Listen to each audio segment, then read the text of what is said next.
I was gonna say I got that one, and that my YouTube makes me hit the go live button. Like, it won't just automatically start streaming. It probably doesn't help that we're going early. So I scheduled it for 6, but who cares? Yeah. Okay, I am going live in 3, 2, 1. What's going on, everybody? Welcome to the second episode, first live episode of Miles may have been right about the Eagles and Trent talk football. How's everyone feeling? We'll kind of give it a second in chat to let it breathe just a second. Man, we got a lot to get into, though. We got a lot to get into. Thanksgiving games, the Black Friday game, which, I hope everyone had a chance to go over and check out Trent's stream of that. Great time. I was there for pretty much the whole thing. I did nap in the middle, though, because I got home from work in, like, the first quarter. But you were on the TV. You were on the TV. I never left. Even in sleep, even in dreams, I'm around one way or another. Yeah, just a lot to get into, and honestly, Trent, I think I'm gonna let you take the lead here, man. The Eagles. Let's talk about them. 2 straight losses, the blown lead to the Cowboys, and now just an absolute stinker against the Chicago Bears, who we will talk about here in just a second, man. What do you make of this? Let's make this your recap, man. Hmm.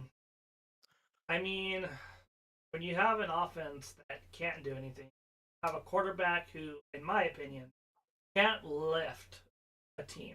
I don't think he's the type of quarterback that can play in bad situations.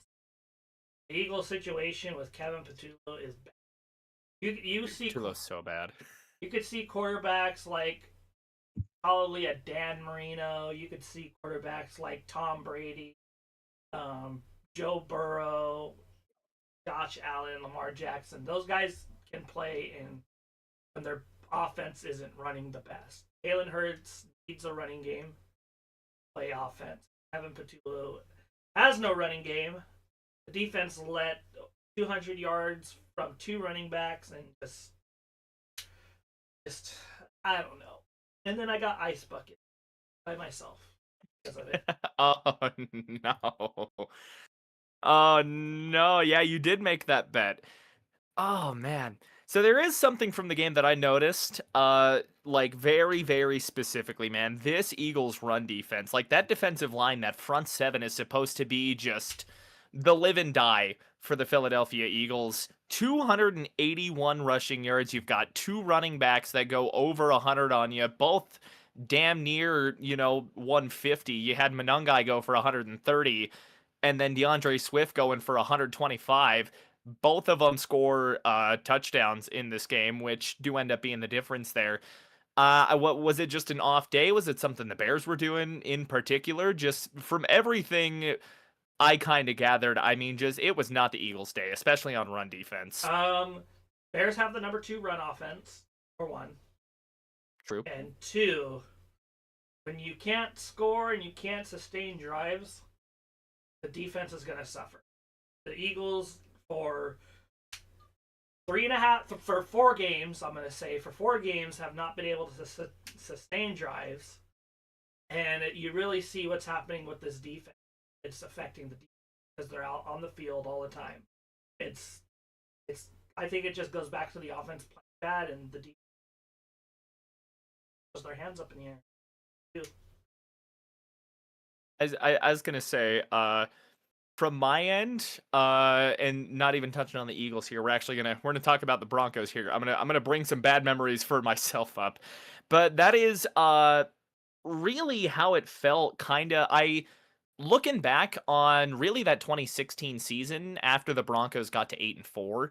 It really felt like that's kind of what ended up happening because up to that point, I mean, Trevor Siemian was playing okay. He wasn't like lighting the world on fire, but he had some nice games under him. The Chiefs, the first time they played that year, the Bengals, he had like a 3-touchdown game. And then just suddenly, I mean, the offense couldn't get anything going. I mean, defenses finally had film on him and could figure out what was going wrong or what his weaknesses were. And the Broncos' offensive line at the time certainly wasn't good enough to really hold up against like the premier pass rushers. I want to say we were starting Tyson Brilo at left tackle that season, or right tackle, like some guy that was not named Garrett Bowles. And there were times too where like the defense was letting up just because they were on the field so damn much. And so it's I definitely see where you're coming from, and I do think that's the type of thing that can lead to collapses. I mean, there's a legitimate chance right now that the Philadelphia Eagles blow the NFC East. I mean, they're I mean, only Dallas is only what, 2 games back right now? They're on a 2-game winning streak. They just beat the Chiefs. they're 6-5-1. Yeah, if the Eagles lose 2 more and Dallas wins 2 more, it can blow the NFC East wide open, and Dallas has a chance. I do want to go see what Dallas's remaining schedule looks like before we kind of start touching on some of this recap stuff and then some of this preview stuff that we're going to get into. But I mean, the Cowboys' remaining schedule, man, they've got a difficult game against Detroit. Detroit's not the same team they have been in the past. I think not having Ben Johnson has a huge part to play in that, obviously. But I mean, after that, you've got Kansas. That was yesterday. Yeah. So you got Detroit, and then after that, I mean, you got Minnesota, who's either going to be starting JJ McCarthy or Max Brosmer. And of course, we have no idea what Max Brosmer legitimately looks like. We're going to find out this Sunday. But, undrafted rookie getting a start is probably not the most ideal scenario. They got the Chargers, who the Chargers are limping right now. They don't have their 2 best guys on the offensive line. And this is a team that got blown out by the Jacksonville Jaguars. Now, of course, West Coast teams going to the East Coast type of thing, what have you. There is that little bit playing into that. Who knows, though? And then they've got the Commanders in Washington and the Giants. That is a very favorable last 5. I think if they win 4 out of those 5, and 4 out of those 5 are very winnable, I think they've got a shot to sneak the NFC East out from under the Eagles. They could. I think you're. It might happen actually. We'll just have them in play. Dallas is hot right now. Quinnen Williams is really good. That defense is better. See a team. Say they're flipping things around, man. They are. But I just don't know. I think Dallas might be the better team right now, offensively and defensively. I completely get that. They are definitely playing better football, I think, right now than the Philadelphia Eagles are. I will say, any parting words on this Philadelphia Eagles game before we start recapping these Thursday games? I'm gonna say gosh of a season. It's 9 teams that have the 9 teams have won back-to-back Super Bowl, and Steelers did it twice. So that's a long time ago. 18. So the last team to do it was Kansas City, obviously. So like 18 times, right? Out of 50, that's under 50% of people that have won back-to-back. Yeah. So they look hungover this year. They look hungover. They got the wrong offensive coordinator. And maybe if Fangio falls a little bit, people won't want to scoop him up as a coach. So that's the only positive I can come up with for the Eagles' offense being that bad, is maybe the defense suffers a bit this year and we keep Fangio. You know what? If there is a good thing, Fangio was the Broncos head coach, it was certainly the defense. Oh boy. All right, we got some pretty big hitting games to get into here. Let's start it off with the first game that kicked off Thursday. You got Green Bay taking down Detroit on the road. And just on the surface, this is a massive win for the Green Bay Packers. Obviously, they keep pace with, I didn't think I'd be saying this in late November, but they keep pace with the Bears in the NFC North. They're keeping pace in the wild card right now. A couple of teams, in that scrum there with 8 wins fighting for 5, 6, and 7. Detroit is currently out of the playoff picture in the NFC. After this loss, they've been swept by the Green Bay Packers, which could most certainly play into tiebreakers as we come down the stretch. I mean, my biggest takeaway from this game is that Detroit's defense just looks lost, man.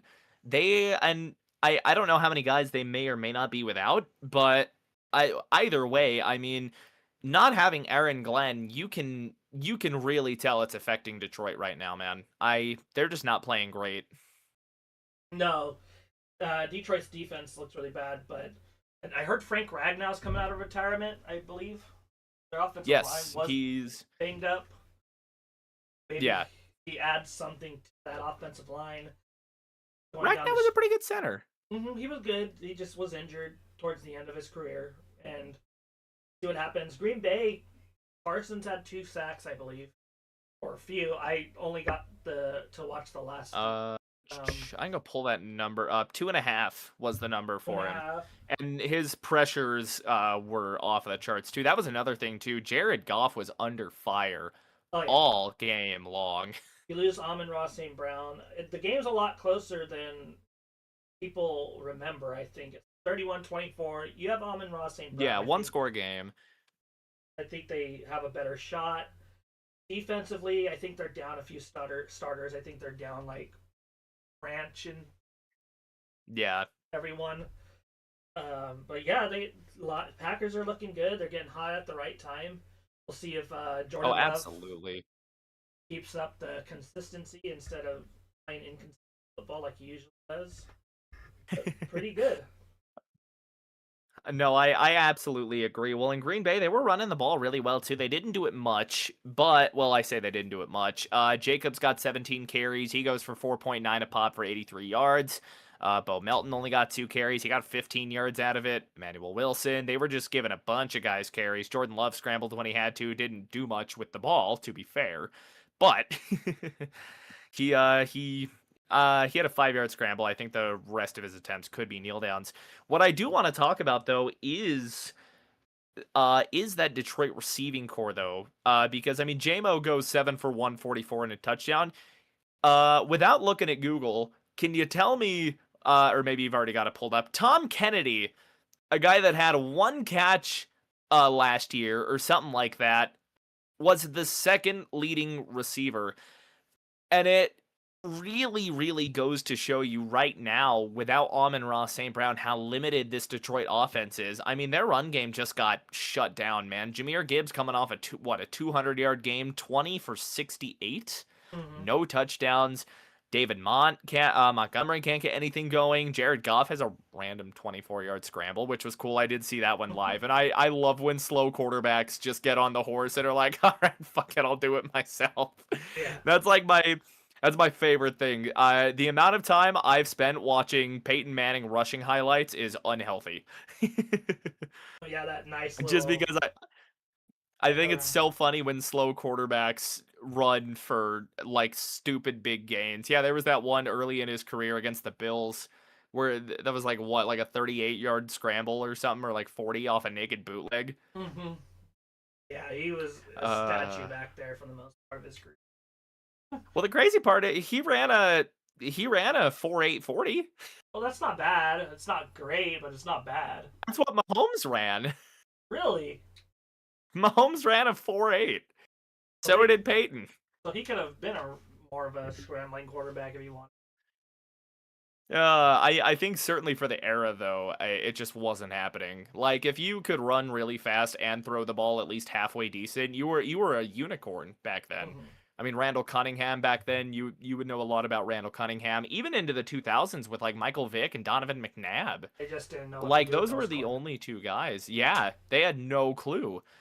I really think my biggest takeaways from this game though is like Detroit season's on life support. Like they're almost in that Chiefs position where they've like just straight up got their backs against the wall. They can't lose. Because now they really can't lose another game. And they're swept by Green Bay, as we mentioned. And their defense is just not playing good, man. Banged up or not, I mean, it's just not been good for Detroit this last little bit. I think they've been one of the more inconsistent teams this year as well.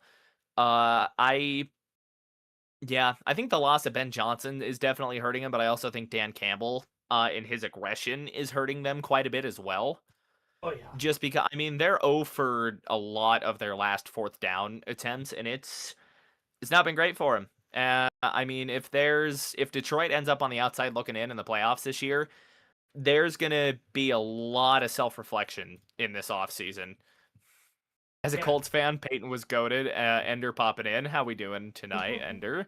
Got him in my chat over here. guys both have him. Uh, yeah, hell yeah, just popping, but he's got both of us on multiple tabs. Yeah, My yeah, yeah. guy. All right, thank you, thank you. Thank you, thank you. Anything else you got on this game before we move on? I didn't really watch it.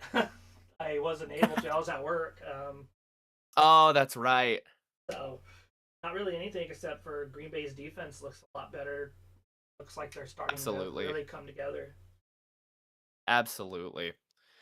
Next up, we got probably my favorite game of Thursday. All right, for obvious reasons. Now this one's funny. So my friend group, okay, you got the Broncos fan, we got our buddy from his family's from Missouri, so they're all big Chiefs fans. And then my other buddy is a huge Cowboys fan. So, I'm kind of sitting looking there and just kind of one of those situations where I'm like, all right, well, it'd be really funny if Kansas City just did not make the playoffs. And I think it's basically what's the funnier outcome to me. And the Chiefs not making the playoffs is the by far funnier outcome of this one. And it's certainly looking like that. They're back down to 500 after this loss. I mean, I don't think this game was really close though. I mean, Kansas City was playing pretty damn well, but it felt like every time they got a leg up on Dallas, Dallas just came back with an absolute haymaker and just swung as hard as they could. Dak Prescott shook off that early interception and played really well throughout the rest of the game. Goes 27 to 39, 320, two touchdowns to rebound. Javonte Williams, he did okay in limited opportunities. I don't think he had the highest what am I looking for? The highest efficiency numbers, yeah. Malik Davis had that big 43-yard run that kind of broke the game open though, and really got Dallas going Mhm. up to that point. Man, Malik Davis is a really good number 2 running back to have. He would probably be the biggest running back on the Broncos right now. Yeah, I CD Lamb, he went off as well. George Pickens, I mean, your usual culprits for the Dallas Cowboys. I think that George Pickens was probably the best pickup Dallas had this year. I would argue that George Pickens is the pickup of the offseason. He Just with definitely what up he's there. doing Yeah, in I Dallas right now. think so. He's doing statistically. I would say yeah, he's better than Micah Parsons trade and really good on that team. Ender poked in. He said, "How the fuck do the Cowboys beat the Chiefs, but the Colts can't?" Um, Danny Jones's fibula and Jonathan Taylor was just. You have to realize that yeah, Dallas is a passing team, and very much so. That's what and they do incredibly well. and Colts are very much a run team. Kansas City's defense better than their pass defense in my. They have a way good run defense. Well, they shut Denver down too. They shut Denver way down. On the flip side, I mean, Mahomes also played a hell of a game as well, and they were running the ball well with Kareem Hunt. I'm surprised they didn't run it more. But I mean, Mahomes 23 of 34, 261. It felt like we saw Mahomes play like we expect Mahomes to play, even if it wasn't perfect. There were still some throws that I think he overshot that he wants back for sure. I think there was one to Tyquan Thornton actually that I can really think of where he just overthrew everybody on that play. But yeah, Kareem Hunt only gets 14 carries in this game. Pacheco only gets 3. I would be shocked if we're not hearing more about how bad the Chiefs need to run the ball more, because that's kind of been the narrative with them just from Chiefs fans all year, is Andy needs to commit to the run there. And I think they have a chance to pull this game out if they can shorten the game with their running attack. Because I mean, like you said, coming in to this like segment, Dallas's offense is on fire. Like they are I don't even want to say lightning in a bottle. They are a wildfire in like a little trinket bottle that you get as a souvenir off a I-95 or something. Yeah, definitely that good of an offense. It's hard to even gauge them because they were bad in the early part of the year, but it's just they've been hot lately. It's just working. Oh, absolutely. Well, the offense has been playing great all year. It's just they've been kind of waiting for that defense to catch up with them, and I think they're finally getting to a point. I don't even think Dallas needs an elite defense. They need to be average for the rest of the year, and I think Dallas has a chance to make some real noise. And we were alluding to that during the Eagles segment Oh, definitely. as well. They're basically Uh, what the Bengals should be. yeah, no, Elite off, absolutely. an elite offense, an average defense. You have We'll that. talk about Cincy. We'll Oh talk yeah, about Cincy. yeah. We will talk about Cincy because that's man, I'm suddenly very interested in AFC North football again. That was Um, the other game. My bad. yeah. No, you're all good. You're all good. I'm all for jumping around here. Just I think a couple of last things as well. I mean, KC's only 5 of 13 on third down. That's usually where they do their magic, man. Like it with Kansas City, and I've said this already, probably in a past post game or a post last whatever the fuck. But Kansas City's magic is gone, man. Like they just don't have that same juice They got punched in the this year. they got punched in the mouth in the Super Bowl, and people figured out how to beat them. And now Yeah. they don't have they don't have the 12-0 and one score games. Uh, It's a mess.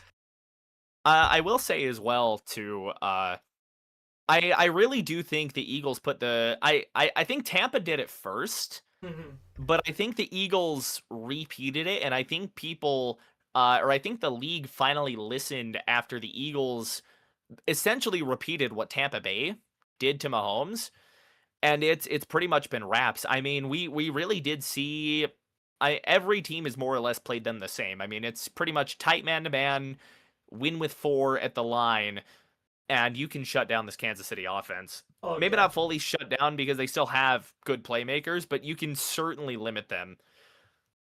You got to get pressure in Mahomes' face. Got to turn Absolutely. him into kind of a running quarterback, throw off the run. No, go ahead. And you got him. I think we'll have finally figured it out. I'm with you there, man. And Kansas City has an interesting end to their schedule. If there is one other team that I really want to look at their schedule coming out, just to show kind of how rough of a situation they're in, it's Kansas City. So you take the loss to the Cowboys, you drop to 6-6. The good thing for them, in a situation where they don't have a lot of good going for them, especially in the AFC playoff picture, it's not a conference loss, but a loss is still a loss. They've got Houston next week. They're in Arrowhead, but Houston's defense is arguably better than Denver's Mm, outside of the pass rush. mm. Like they have been playing lights out this season. So if anyone can go to Arrowhead and do it, I think it's Houston, which is going to be real bad for Ender Games because that's going to put the Colts in a precarious position. LA, they get Kansas City gets the Chargers in Arrowhead. I think they do get a win there for sure. Then they got the Titans. That's pretty much free win of the year. Unless who did they beat? The Cardinals? By accident. Remember the unholy roller. Yeah, that's right. That's You right. have to They got the think they did almost beat the Seahawks though. yeah, that's Cam true. Ward's starting to figure it out. But you I never think know. so. I'm really excited to see Cam Ward with a full off season and some help. That man Yeah. needs help. Broncos on. They get the Broncos on Christmas at Arrowhead. I'm gonna call my shot early. That's the game that the Broncos mathematically eliminate the Chiefs from the playoffs in the same way that Kansas City did on Christmas in 2016. Zach Allen's gonna throw for a garbage time touchdown. I'm calling my shot right now. That'd be nice. Get rid of the Chiefs early. I would like. Oh, it'd be so nice. Uh,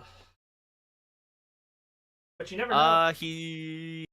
Okay. Interesting in chat, and we can touch on this in a second. Ender sent a mock-up for a logo, and he's glad we like the layout.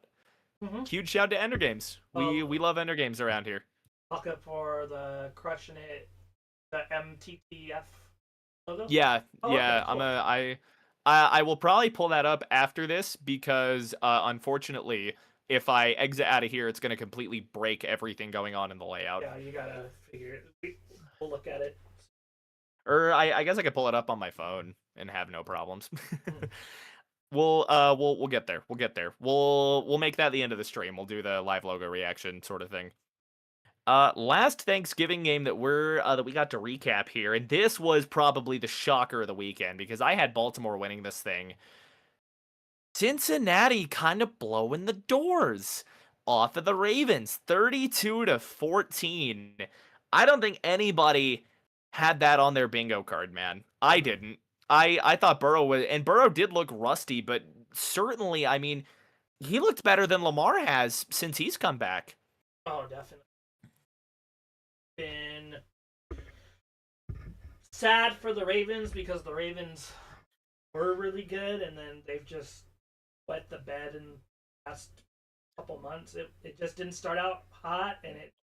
No, they did.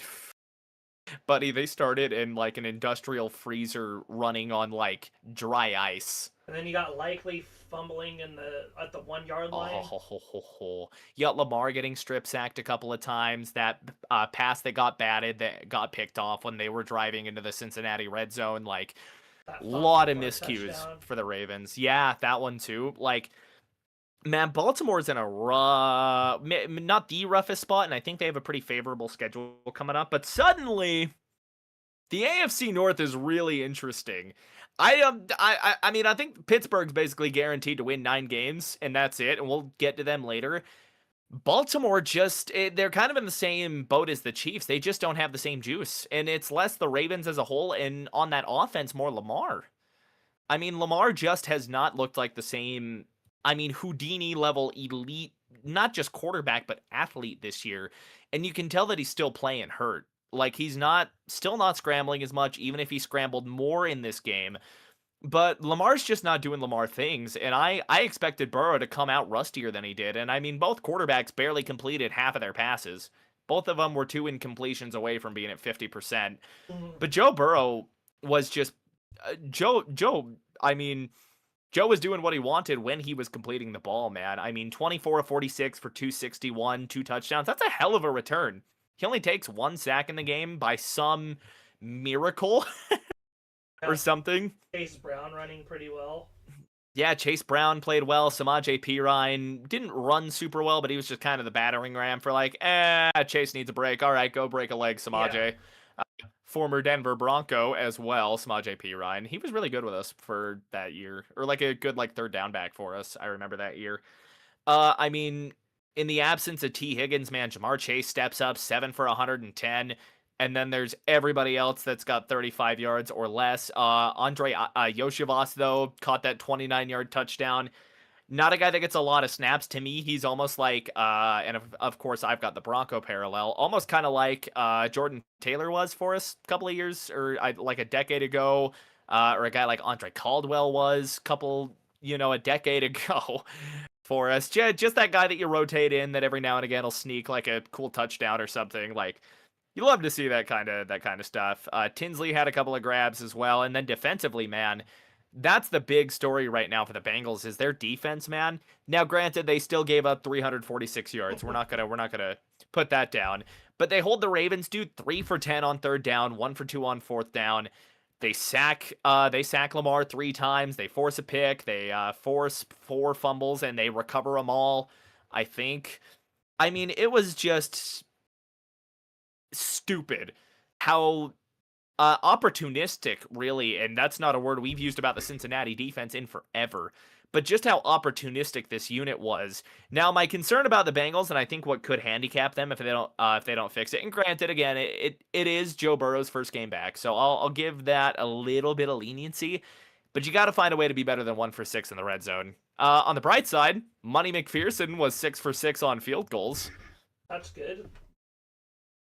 So there's a dub there for the Bengals. That's a big dub too. And suddenly, I mean, they might get hot enough to go on a run again like they did last year. I mean, they took the AFC North to the final Sunday last year after starting out slow as piss like they always do. And suddenly, I mean, they're only 2 games behind. They did start assuming the Steelers don't win.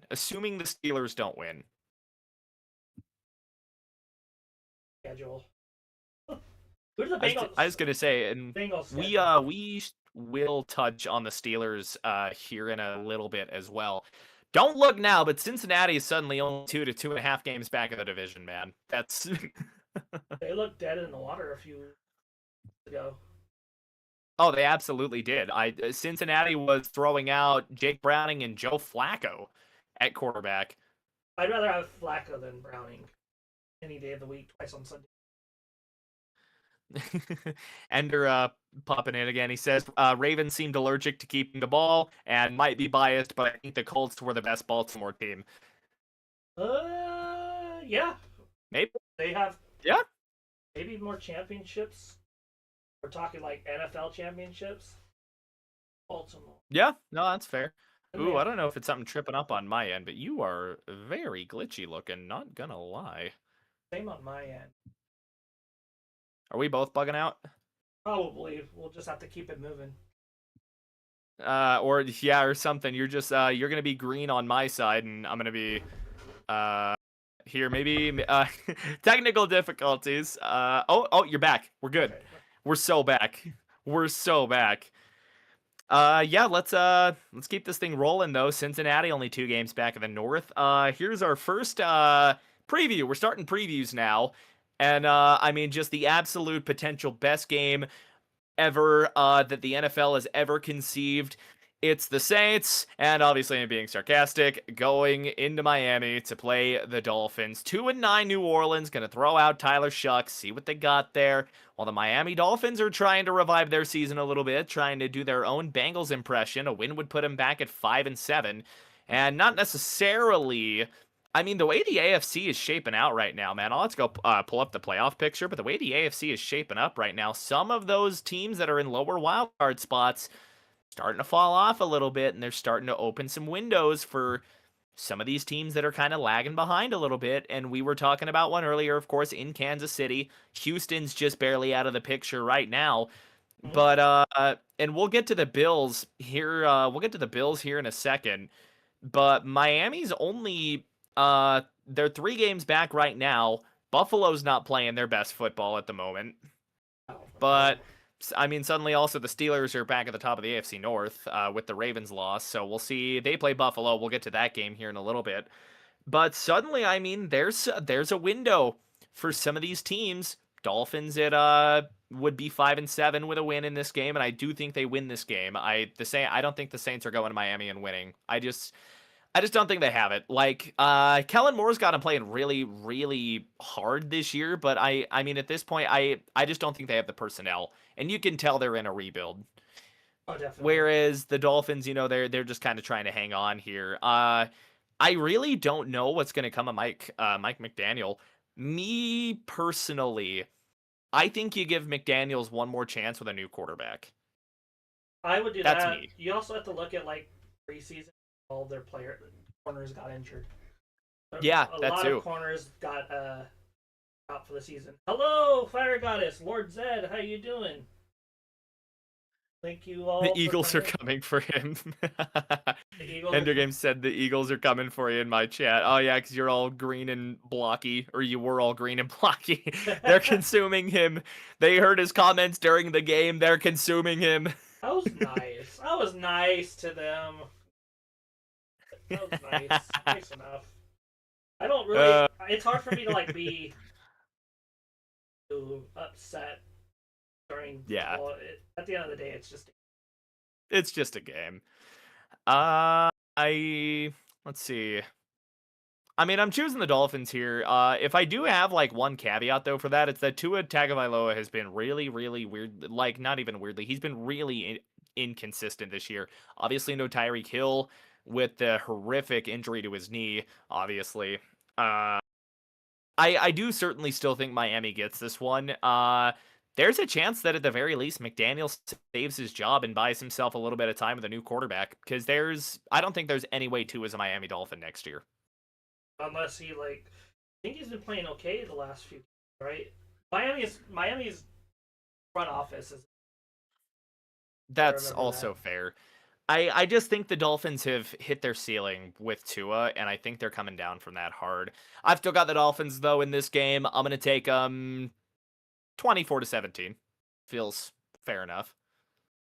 Doing good. Just unhappy with my Eagles. Had to block my Bears fan friend. Was he Ender talking? saying he shall be sacrificed for the Super Bowl run. Nope, nope. I don't. We'll see if the superstition pops out. I mean we got Trent getting ate by the green here. We'll see if it turns the season around, man. Superstition's a hell of a drug. Maybe not. uh, Maybe not. But yeah, he blocked his. Why'd you block your friend, bud? Don't need to. But yeah, I really think that Denver is looking good. Miami, that they are. We'll get to them. yeah, Miami is just kind of floating around, awaiting their fate at the moment. Yeah, absolutely. Yeah, I'm gonna go with a 24-17 final score in that one. I think Miami gets it to maybe inject a little bit of hopium into the system. Next one, we got an AFC South matchup, and this could have major division implications later on down the line. The Houston Texans going to take on the Indianapolis Colts in Lucas Oil Stadium, and I'm surprised this is an 11 a.m. game because of the implications. You got the Colts coming off a loss to the Kansas City Chiefs, of course, not their finest showing, especially in that second half. They kind of pissed that game down their leg if we're being 100% with ourselves. And you've got Houston. Houston's on a heater, winners of I believe 6 of their last 8 up to this point. They've turned around an 0-3 start into a 6-5 November mark going into December. This would be huge if Houston could pull this off, and Ender's not going to love me for this one, but I really do think that Houston's got the juice to go into Indianapolis, man. And it's really going to depend because there's a chance Daniel Jones doesn't play with a fractured fibula. He's been playing through a fractured fibula. So it's I think if Danny plays, I don't even know if Danny turns the tides, man. I mean, this Texans defense is stout, man. Like they're shutting down run games. Obviously, Denver had a really, really rough time against them a couple of weeks ago. Before I want to say that Kansas City game or the Raiders game. Like every game that the Texans have played have just kind of been a defensive slugfest up to this point. Sans really the Baltimore game. I mean, Houston's just playing good ball right now, and if Davis Mills starts, he's been playing good ball as well from the backup spot. If Stroud comes back, we all know what CJ Stroud can do, even if he hasn't really shown that rookie ceiling or the ceiling that he showed in his rookie year up to this point in his career past that. I mean, in Indy, I've just got questions about right now. Like the secondary, I'm a little concerned about. I think Sauce has played fine. I just kind of question everything else. They are playing really good run defense, though. But the offense, too, gives me concern, especially playing against a Houston defense like this, man. Because we have certainly seen that if Jonathan Taylor is not making stuff work, if he is not getting stuff to work, this offense has a hard time moving the ball, and they have a hard time being consistent. And we saw that in Kansas City. Granted, I think some of that was Shane Steichen going away from the run when he shouldn't have, but Kansas City was shutting down the run game all game long, and they pretty much dared Daniel Jones to beat him, and he couldn't. I think for one, my friend is saying I will unblock my friend after we win. And what do you think of the Chargers defense? I think Chargers are sketchy all over the place. I do And too. I'm not sure how they're I gonna think they do. have good defensive. I think they have good defensive pieces. The Chargers, though, I think they've got a couple of guys that are aging that like you can kind of tell a Oh, they're little bit. playing I think they're. the Raiders against the Raiders. Mm, I would yeah, start. I would start that's the Chargers over the Raiders. If you're having the yeah Chargers for sure. defense, go with them for the Raiders. But going back to Yeah, yeah. the Colts game, um, depends on Daniel Jones. Depends on the run game. Defensively, I think it does too. Houston's really good. C.J. Stroud starting or is General Mills? Um, let's go see if we can get a CJ Stroud status real quick because he's been out the last couple of weeks with a concussion. No, he will be playing. Okay. As of 7 hours ago, ESPN, he's coming back from his concussion. I think I think Colts. I mean, I've been wrong every other game this week, I feel, but I think Colts will win this one. I actually thought Davis Mills played better than CJ Stroud this year.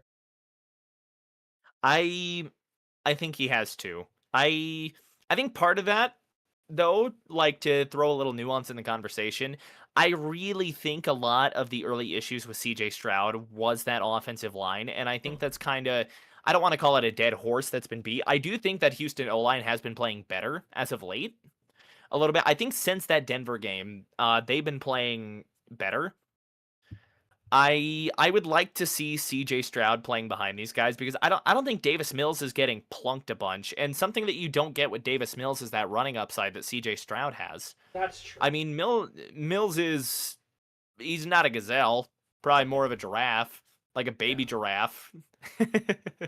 But I with CJ Stroud back, I think this could go a couple of different ways. Like I really do think this could turn into, I think it turns into a low-scoring slugfest between two division rivals just because neither offense can really get anything going. Because I do think the Colts defense is capable. I just have questions. Whereas with Houston, I'm a little more assured. I think these are two pretty evenly matched teams for the most part. I think one side you've got an offense that can put points up at will when they want to. It feels like that unstoppable force versus a movable object. The problem is, though, is the Colts have been a very stoppable force these last couple of weeks. Yeah, the Colts have been kind of not able to do much on offense, running game. I'm still gonna go Colts just for. I think. I'll take the Colts as well. Are you sure you home field advantage? I thought you took the Texans. I didn't take them. I But said there's an argument. There's an argument to be had as to why I would take them. I think this is a team that they're gonna. I think these two teams are gonna split, and I think they're gonna win their home games pretty much. My bad. I'm gonna take Indy in a very close game. They are still gonna get Daniel Jones by somehow playing on a fractured fibula. Now, like I said, I am gonna take the Colts. This could very well go sideways if Jones gets hurt or if he like aggravates that injury. Like this could very well go sideways for Indianapolis because Anthony Richardson's on IR and Ender just pointed out who their third stringer was, Riley Leonard. What is Richardson doing tonight? IR. He lost a fight to a exercise band and fractured his orbital. Takes that long to heal? Buddy, that's your eyeball. Oh. That's the bone right under your eye. Well, the orbital socket. How long has he been out? He's been out for a while, right? Since like the start of the year. Okay. I'm confused because I'm still taking Indy. yeah. I will take Indy. I know Cody Rhodes fractured his, and he was like a couple months, but I guess it's different for everyone. You never know, man. Unless they just keep him out and trade him. Yeah. Free up that roster spot. Yeah, I don't think it gets much worse than AR's been the last couple of years for him. There's a reason they went and got Daniel Jones. That's true. Moving on, kind of another one of these, tank bowl style games. The 4-7 Falcons, who are, I mean, somehow still in the NFC South race, going against the 2-9 Tyrod Taylor-led New York Jets. The Jets had a lead against Baltimore last week, going into halftime. And then they couldn't do jack diddly squat for the rest of the game. The Jets have been bad this year, man. I mean, their defense has been playing weirdly okay ever since they traded some of their best pieces. I just think they ran out of gas against Baltimore. And I mean, the Falcons, I mean, you want to talk about, Mr. 9 and JJ McCarthy. The Falcons have been one of the most Jekyll and Hyde teams this season. Like, they beat the piss out of the Bills and get swept by Carolina. There's no good take about the Falcons right now. Obviously, they're down to Kirk O'Chains with Penix going on to season-ending IR. And Jets aren't. I mean, I think the Jets should have started Tyrod Taylor. I didn't see any real reason for them to go out and get Justin Fields this year, other than I guess maybe the athletic upside. And I think we made a reference to the potential man meme last Oh time, yeah. but dude, I Justin Fields is potential man.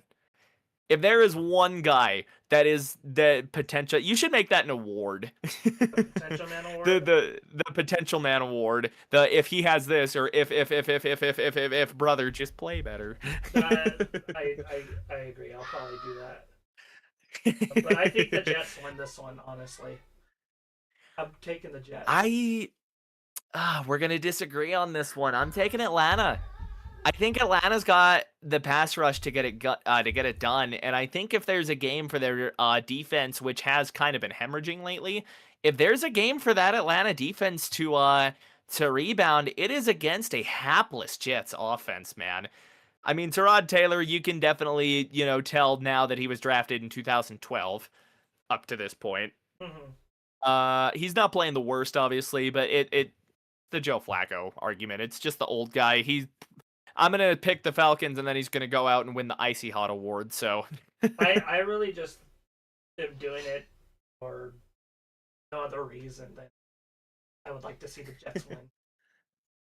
That's just trying to manufacture a Jets victory. I just can't take the Jets with where they are right now. I mean the Falcons are a bad team, but I think they're a bad team that's better than the Jets. Yeah, I'm just doing it just to cause trouble. Moving on. Hey, This game disagreements. Next game is actually very interesting. It is. It is. If one team wins, they're back in the playoff hunt. No. Yeah, but like it's hypothetical. I'm just shocked you went there. Yeah, you know what? No, I'll give you that one because I was saying the same thing about the Bengals. All right, you've earned this one. Well, I'm not saying they are. I'm out here talking out of my ass about the Bengals. You know what? I'll give you Cleveland. I'm not saying it's gonna happen. But their record is still very much alive. It'd be funny in the AFC North. The Browns. They can still get a winning season. That's all I'm saying. I don't think they're not technically dead yet. They're not dead yet. Not dead yet, but they're on life support. Hear me out. Cleveland's got a better chance to win this game than people think. I think so too. I mean, you got a Brock Purdy that's throwing three picks against Carolina, of all teams. You've got a defense that as good of a job as Robert Saleh has done with them this year. I'm still not convinced. They feel like a real week-to-week defense, down as many starters as they are. Obviously, no Nick Bosa, no Fred Warner. Those are the two foundation stones on that 49er defense. But I maybe have a little bit too much belief in this Cleveland defense, and I think it's a very favorable game where if the defense can just do their thing and if Myles Garrett can continue to solidify why he should not just be because he's already won Defensive Player of the Year, I'll hear no arguments. But I think there's a genuine argument for Myles Garrett to be in the MVP conversation the way he's playing this year. I think it's a very, very winnable game for Cleveland. And I'm gonna shoot my shot. Cleveland wins this. Cleveland's gonna win a defensive shit show, man. It's gonna be just the ugliest game you've ever seen. That somehow both teams will still score double digits, but this just has the makings of a 14-10 piss fest. That I think Cleveland wins. I think they Cleveland. I'm just gonna go Cleveland. I'm taking Cleveland. Defense. Hype moments and aura. I'm going for the defense. I think Shador's plays good enough that they win. And again, I think it's a very favorable defense for him to play against because the Niners are down to guys where somebody says their name and you're asking who, who. But if it's no loss, anyways. Right. Yeah. Well, the Niners defense up to this point, they've held their own at times, but this I just like Cleveland's defense more. I think Cleveland can do enough defensively and with the run game to to A, make life a little easier on Shadur, but also just to win. Like I said, like this just has the makings of like a 14-10, 17-13, just ugliest like boxing match you've ever seen. Cleveland's got it. Oh, I'm taking Cleveland. Cleveland's going to the playoffs, baby. probably not, but yeah. Probably not, but you gotta believe. I think they could win. I think they're gonna win just for fun. I think they are too. That's gonna be, I think, my big upset pick of the week. It's gonna be Cleveland. I think they've got the juice. Here comes another Next game. one, this feels like a game that could. I mean, God, I already used my most Jekyll and Hyde team, but if there is a more Jekyll and Hyde team this year, it's the damn Carolina Panthers. Yeah, hope. 6-6. I would love to see what their point differential was, but dude, sometimes every now and again, Bryce Young does this weird thing where he plays like shit for a long time, but then he has this one game that'll just reel you back in and make you believe. And that was that 450-yard game he had 2 weeks ago, just for him to go and drop an absolute stinker against the Niners, who we were just talking about. I can't buy into the Panthers. I think the Panthers are mediocre. I don't think their defense is that great. I think they can be opportunistic at times, and I think they've had their moments for sure. They're not bad, but they're not enough to lift up what has been at times an unwatchable offense. At best, the most inconsistent offense in the league, and it's solely on Bryce Young. I think this team is a quarterback away from contending. Rico Dowdle has been a monster for them this year, and it was baffling. I think they gave like 2 games away when they started Chuba Hubbard over Rico Dowdle. Like, Rico has been that good for them this year. I just think they're gonna hit a buzzsaw playing the Rams, and I Oh yeah. think this is I think it's a game that drops Carolina to 6-7. But I mean, dude, the Rams are on another planet right now, dude. Matthew Stafford is playing at an MVP level this season. I wouldn't be shocked if he wins his first. He and Devontae Adams have crazy chemistry inside the 10. Like, the amount of 1-yard touchdowns, 2-yard touchdowns, 5-yard touchdowns Devontae Adams has caught this season, bonkers. I really like their running game with Bynum. I think is the one guy's name. And Kyron Williams. Puka Nacua does Puka things. I just think the Rams are more or less the most complete team this year, because I can't point out one fatal flaw with the Rams I at think all. Like, Rams are my favorites right now. Oh, that they're mine too. And that's absolutely, I think, kind of the national mindset. So I've got LA, and I don't have it particularly close, LA honestly. blowout. I think this defense is gonna blow Bryce Young off of the planet, because they are playing insane football My right now. Kobe friends, Durant is super good. Jared Verse is gonna win a Defensive Player of the Year in the next 5 years, 4 years. Like, this Rams team is stacked right now.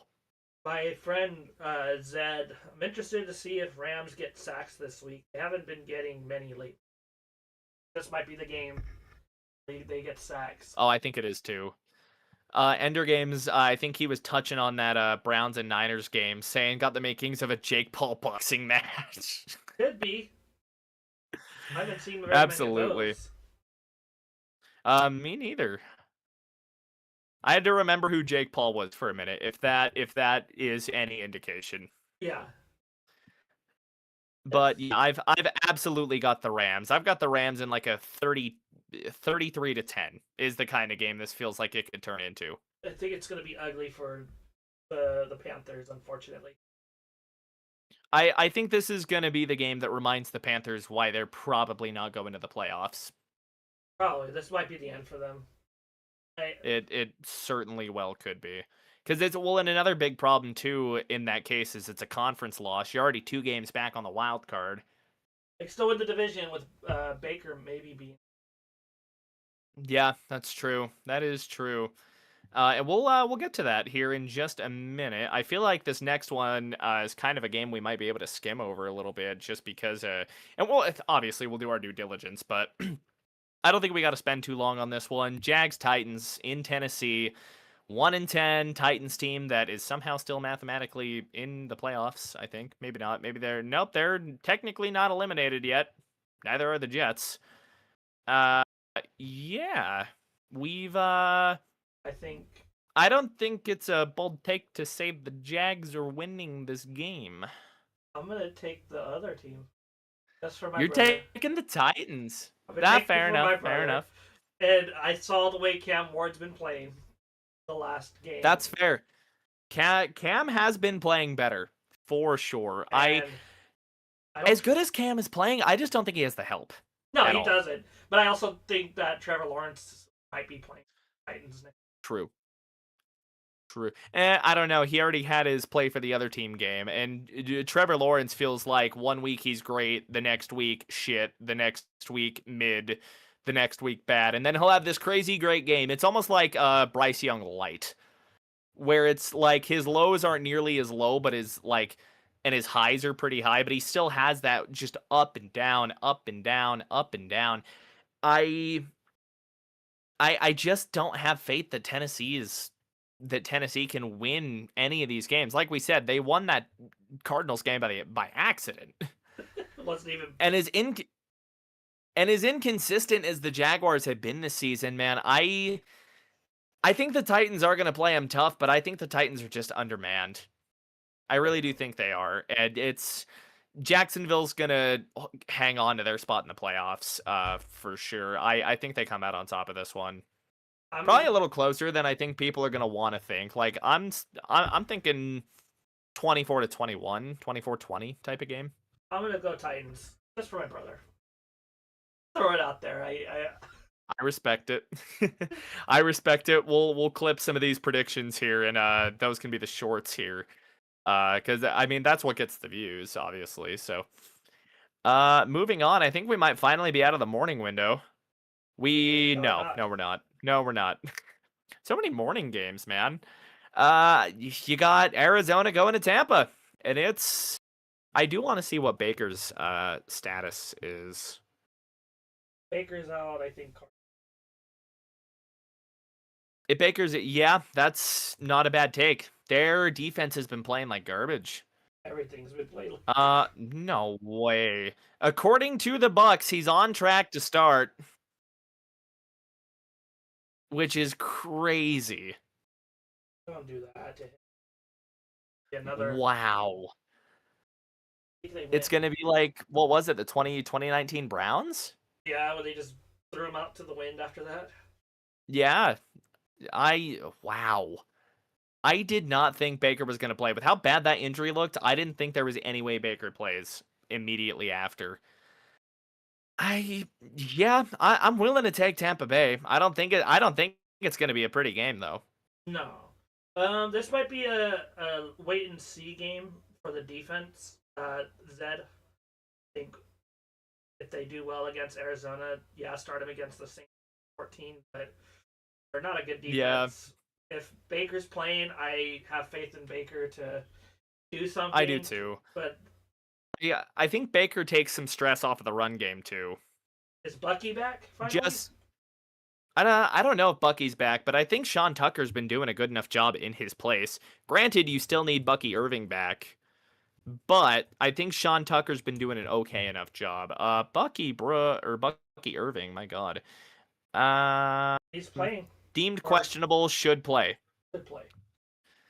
So he's trending in the same direction as Baker Mayfield. I think that does it for me then. I think it's a low-scoring game. I think there's still going to be some kinks they're working out just because both guys are hurt, Baker especially. I think they're going to lean on that run game. I mean, Jacoby Brissett's played good this year. I just don't think they're going to be able to do enough. I'm going to take Tampa in a 2017 type of game, maybe 21-17. Say the same. If Tampa wins this. And now I think it's going to be a little lower scoring. Now we're out of the morning window. We've done it. Look at us go. And it's only taken us an hour. We're good. Yeah, we're chilling. We're chilling. Yeah, first game to open the afternoon window. You got the Minnesota Vikings starting Max Brosmer going into Seattle to lose a ball game. Minnesota's not winning this. No, not in a doesn't have a snowball's chance. I mean, Seattle's defense has been really, really good this year. They're chipping away with Sam Darnold. I think Sam Darnold's gonna get his like major drop my nuts on the table, middle fingers up type of game. I I think Sam Darnold's gonna go fucking nuclear. Like I they're playing in Seattle. Jackson Smith and Jigba is on historically the greatest pace we've ever seen from a wide receiver, 16 or 17 game season, one way or another. He's already got 1,300 yards.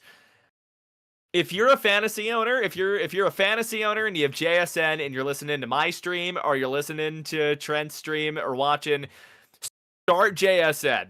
I have And JSN. start him. Oh, that was like my first pick. Start him. I Minnesota's their defense isn't great. I do think their offense, and this is gonna sound a little weird, I think their offense has a better chance with Brosmer. The way JJ's been playing this year, I absolutely think they have a better chance with Brosmer. I just still don't think they have a chance. If I'm being devil's advocate, maybe this guy could be the Vikings' best QB yet, but I'm not devil's advocate. Re- No, I this mean, he is might play himself into being their best quarterback this season. That'd be could be. something. I don't know any way I Vikings win. yeah, I mean their running game hasn't really given him much help either. Aaron Jones hasn't looked like he has in the past. I think age is starting to catch up to him just a little bit. Their defense has not been great this season. Sam Darnold's going to pick him apart. Brosmer's going to have a hell of a first start probably in the wrong connotation. 41-17 We're Seahawks. talking John Skelton type of game, Mm, or is that who it somewhere was? between John Skelton and Nathan Peterman. No. I think I think it's going to be hell for poor Brosmer, man. And Uh, that's it. we got a little inside joke on my channel. Where every time Ender Game starts RJ Harvey, he plays like shit, and every time he doesn't start RJ Harvey, he plays like God. Chad, he's gonna start RJ Harvey. Oh no. What team? He's a Bronco. Oh yeah. He was our second round pick this year, running back out of UCF. Forgot about it. He's starting RJ Harvey.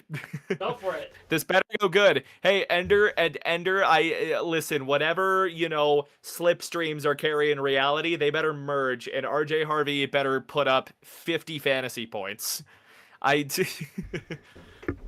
If not, if RJ Harvey plays bad, Ender, I'm blaming you. This is your fault if he plays bad. Yep. Superstition's a hell of a drug, and I am huffing that shit.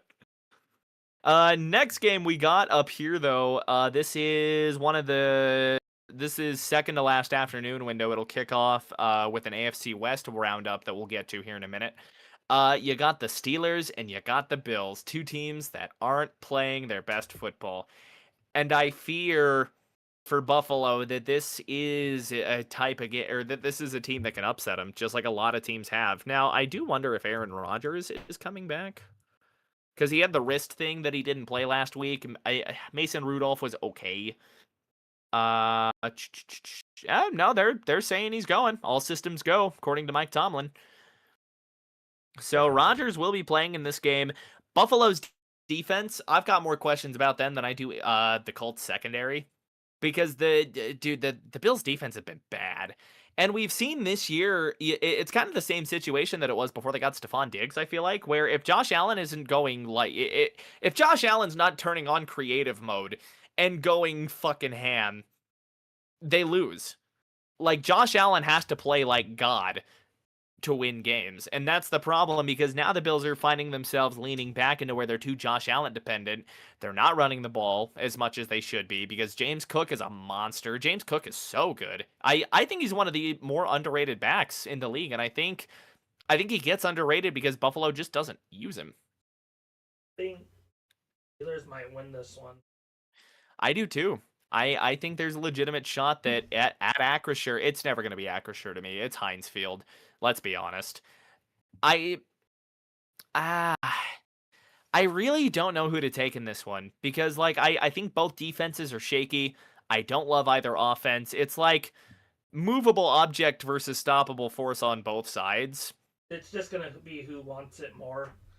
It might come Yeah, down to the last I whoever has the ball last. I don't know if you're allowed to say you're huffing superstition on YouTube. LOL. Nah. You lose to the Ender said if you lose to the Commanders, I'm not playing fantasy anymore. That should be your takeaway if that happens. That should be. But yeah, I think Steelers win this game.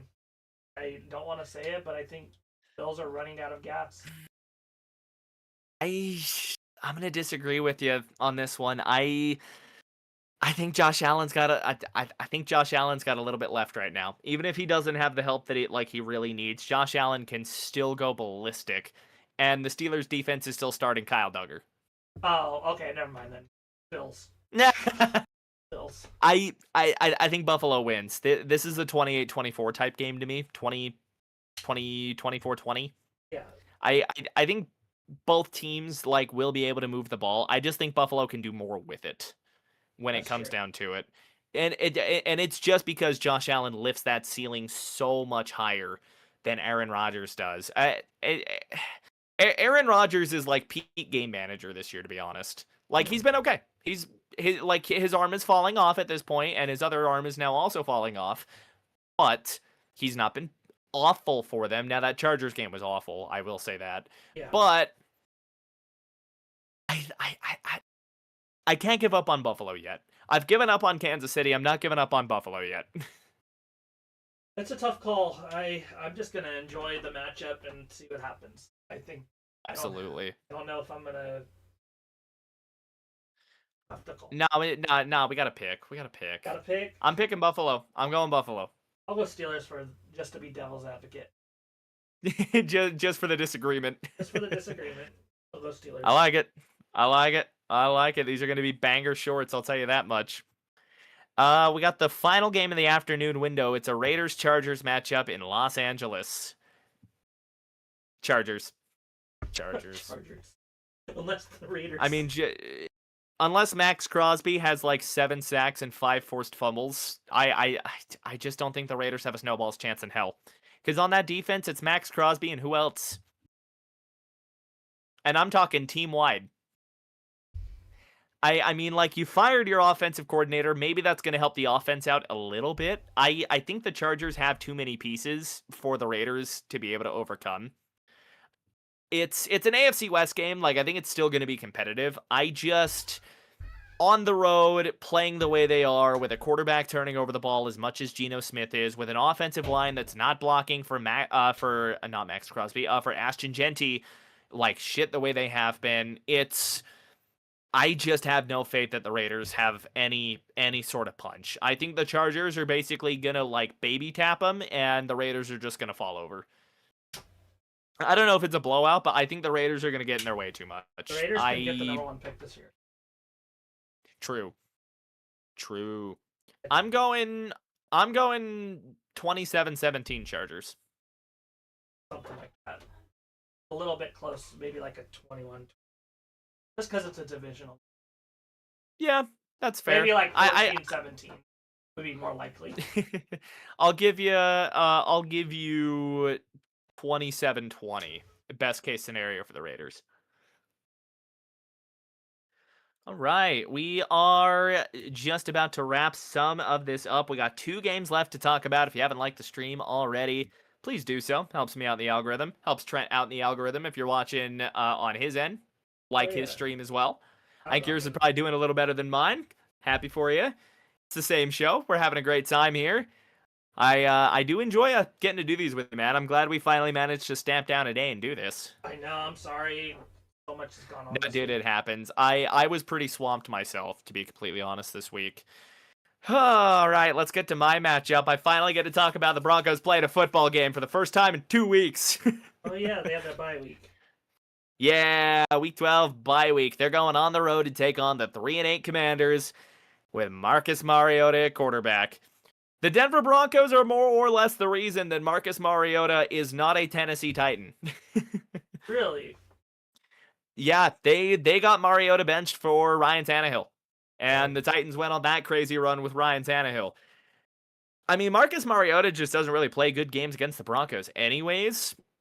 I don't Marcus is he's an okay backup at this stage in his career. It's year 10 for him or year 11, something like that. He still does have wheels, but I mean, this Broncos defense is the same thing I was saying about the Rams. The Broncos defense is just a buzzsaw, man. Historic sack pace. You got a secondary that's been playing amazing without their number one corner. And guess who they're getting back this week? Pat Surtain, Alex Singleton, who no longer has testicular cancer, which is amazing. That's I have no joke. It's it's a miracle that Alex Singleton is coming back and playing so soon after getting surgery to get cancer pulled out of his balls. Like, it's putting it very bluntly, but it is insane that he's coming back, and the circumstances that they found that were ridiculous. mm-hmm. Because I think I watched an interview that he did. It might have been with 9 News, just a local Denver news station. And they're like, "Is this the one time you're glad he got a random drug test?" And he's like, "Yeah, pretty much. And I'm still not looking forward to the next one."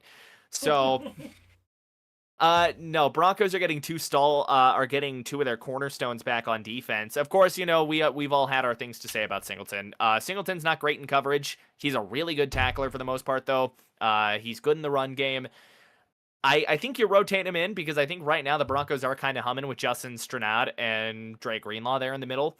But I definitely think, you know, getting Singleton back for rundowns is a huge plus. Obviously, we're getting Pat Surtain back.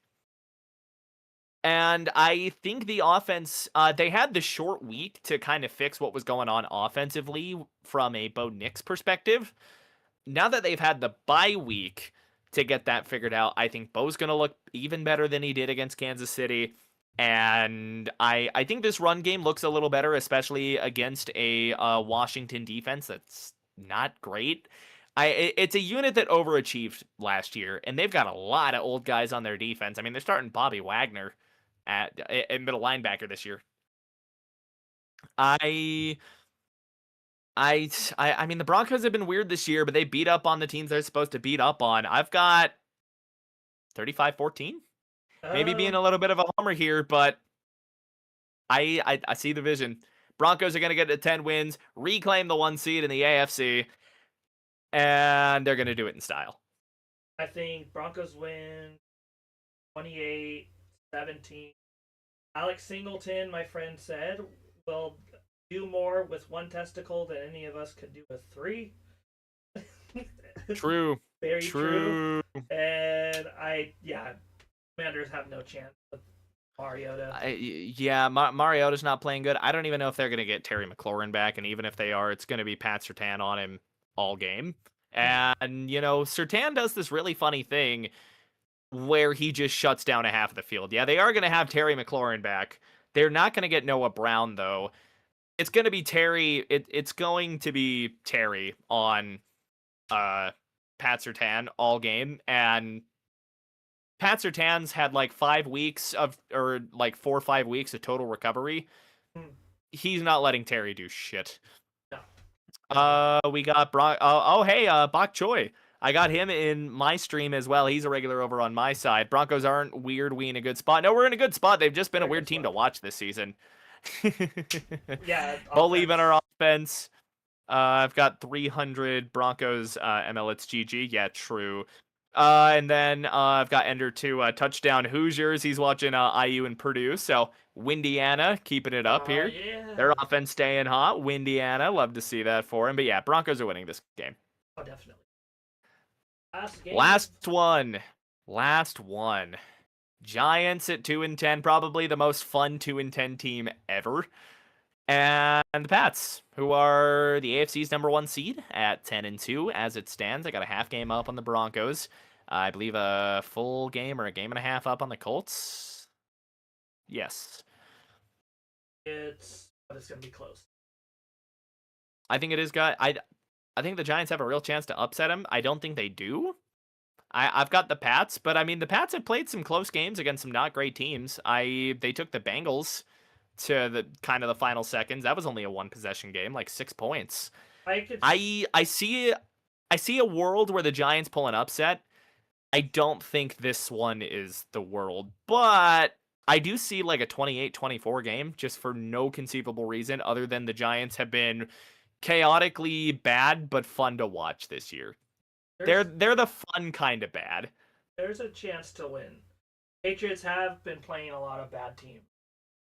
I mean, you That's can't also choose true. can't choose who you play against, No, you cannot.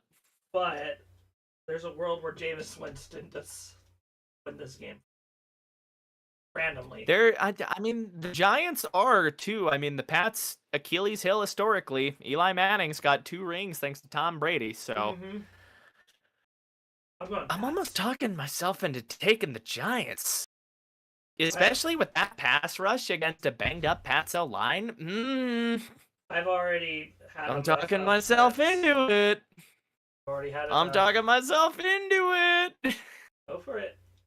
Fuck it, I'm taking the Giants. I've talked myself into it. I've gassed myself up on the Giants enough on Monday Night Football.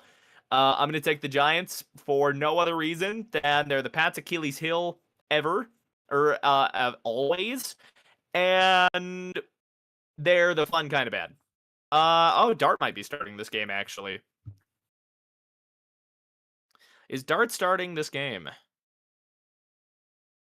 He is. Yep. All right. That seals it. Giants. I'm taking the Giants. I've already had enough upsets. I'm already setting myself up for failure. I'm taking the Giants. Go for It's it. going to be absolute cinema. Which is funny because I think on that Blue Sky post I was talking about earlier on your stream, I took New England, but I'm gonna flip flop here. I'm gonna pull my Colin Cowherd card. I'm taking the Giants, baby. Yeah, go for it, man. Giants on a Monday night. Let's get it. Anything can happen. Oh yeah, real quick before we kind of go closing remarks here, I had to pull up the logo that Ender Games has sent us. I'm gonna do it on my phone.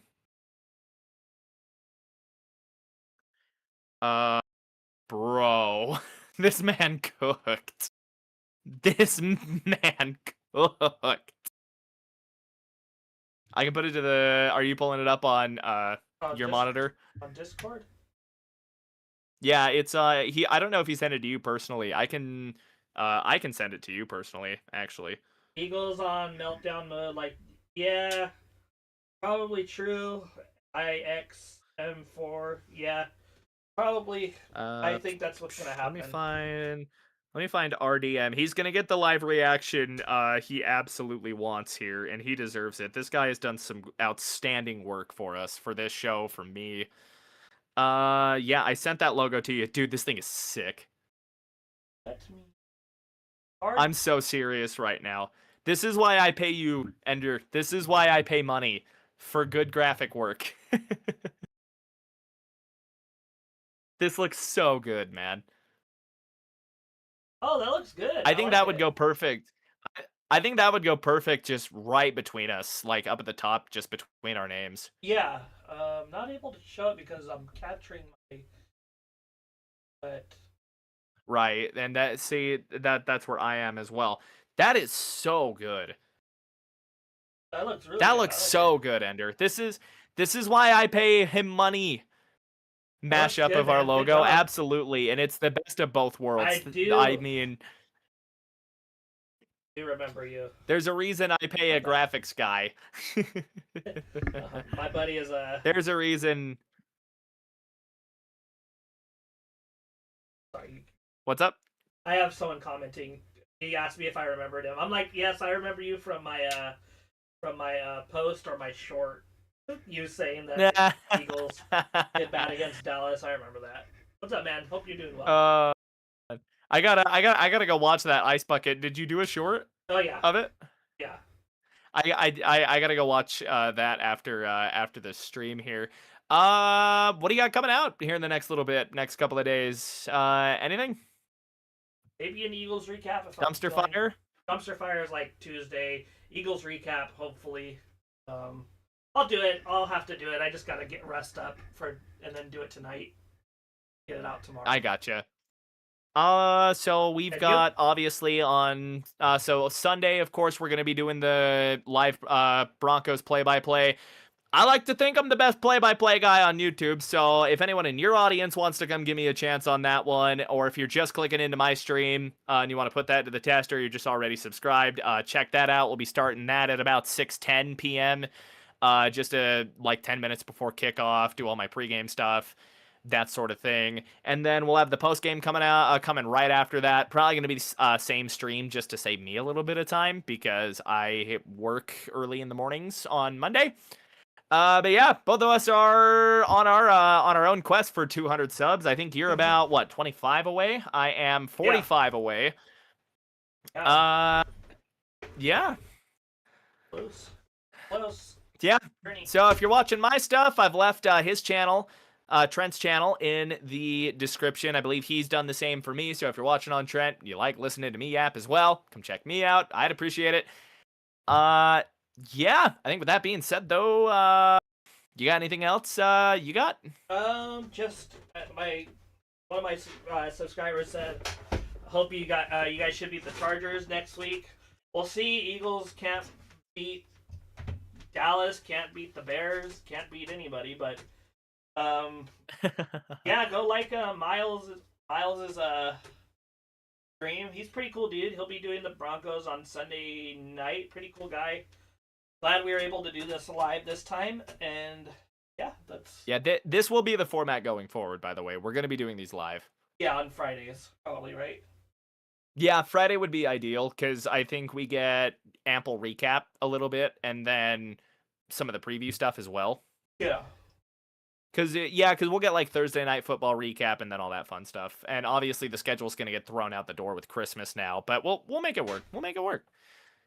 Yeah, we got some cool stuff cooking. But yeah, thank you everybody so much for watching. Obviously, thank you, Trent. Happy to have you here, always. No problem, man. Thanks for coming. Yes, sir. And yeah, that's going to do it. Have a great night, everybody. Let's see, what's the line here? Good afternoon, good evening, good night, and good luck. See you later, everyone. Deuces. That was fun. Banger stream, as always. Banger stream.